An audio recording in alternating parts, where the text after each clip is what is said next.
आपल्याला तहान लागते, भूक लागते, त्याचप्रमाणे नैसर्गिकरित्या आपल्याला पाळी पण आली पाहिजे.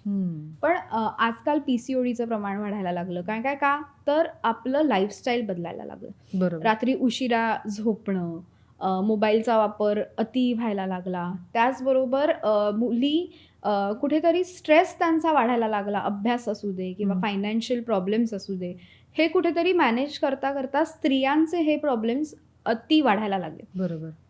सो अशा वेळेस पीसीओडीचा जर प्रॉब्लेम होत असेल तर मुलींनी पहिले आयुर्वेदिक ट्रीटमेंट करावी, हे नक्की मी सांगेन. आयुर्वेदाने त्यांना नक्की नैसर्गिकरित्या पाळी यायला मदत होते. म्हणजे ओके. फक्त गोळ्यांमुळे लगेच पाळी येते असं न होता तर त्यांच्या शरीरातल्या हॉर्मोन्स जे आहेत ते स्वतःहून सिक्रेट झाले पाहिजे. जसं इस्ट्रोजेन आहे, प्रोजेस्ट्रॉन आहे, इन्सुलिन आहे, ही जी हॉर्मोन्स आहेत त्या आपल्या बॉडीनी स्वतःहून सिक्रेट करणं खूप गरजेची आहेत, ना की आपण ती बाहेरून फक्त तात्पुरती घ्यायची. म्हणजे हॉर्मोन्सच्या टॅबलेट घेतल्या की पाळी लगेच दुसऱ्या दिवशी येते.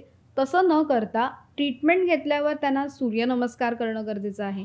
त्याचबरोबर आहाराचं नियोजन त्यांचं नीट करणं गरजेचं आहे.